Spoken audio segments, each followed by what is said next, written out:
आदरणीय दिदीबहिनी तथा दाजुभाइहरू नमस्कार। आज म हाम्रा स्वाभिमानी र गौरवशाली नागरिकहरूका सामु एउटा विशेष र दृढ सङ्कल्पका साथ उपस्थित भएकी छु।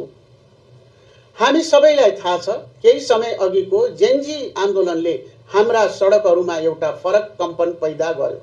त्यो छटपटी र त्यो आक्रोशले हाम्रो समाजलाई केही हदसम्म बिथोल्ने प्रयास गरे पनि त्यसको भित्री सन्देशलाई सरकारले गम्भीरतापूर्वक लिएको छ।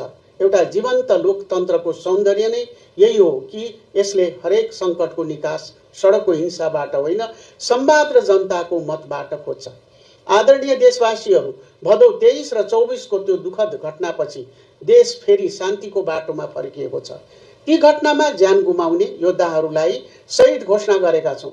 घाइते योद्धाको उपचारका साथै जीविका सुनिश्चित गर्ने प्रक्रिया अघि बढाएका छौँ। क्षतिग्रस्त संरचनाहरूको पुनर्निर्माणका लागि भौतिक पूर्वाधार पुनर्निर्माण कोष मार्फत काम थालिएको छ।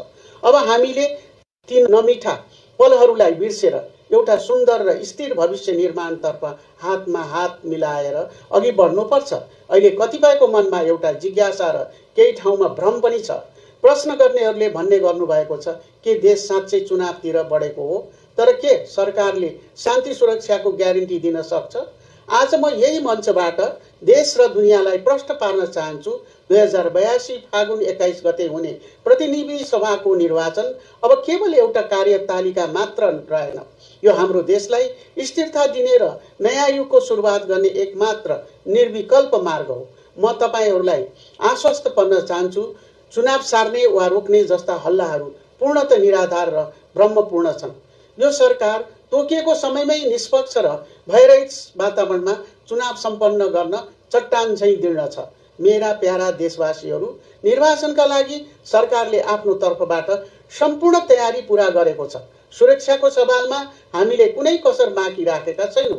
एकीकृत निर्वाचन सुरक्षा योजना स्वीकृत भइसकेको छ र नेपाली सेनाको परिचालन सुनिश्चित गरिएको छ। आन्दोलनका क्रममा लुटिएका 1342 स्थानमध्ये अधिकांश हतियार बरामद गरिसकिएको छ। यस अतिरिक्त अन्य 32 स्थान हतियार पनि प्रहरीले नियन्त्रणमा लिएको छ। क्षतिग्रस्त भएका 465 वटा प्रहरी कार्यालयहरूलाई पुनः सञ्चालनमा ल्याई सुरक्षा व्यवस्थालाई अभेद्य बनाइएको छ। निर्वाचन आयोगलाई आवश्यक 6 अरब 73 करोड रुपियाँ बजेट सुनिश्चित गरिएको छ।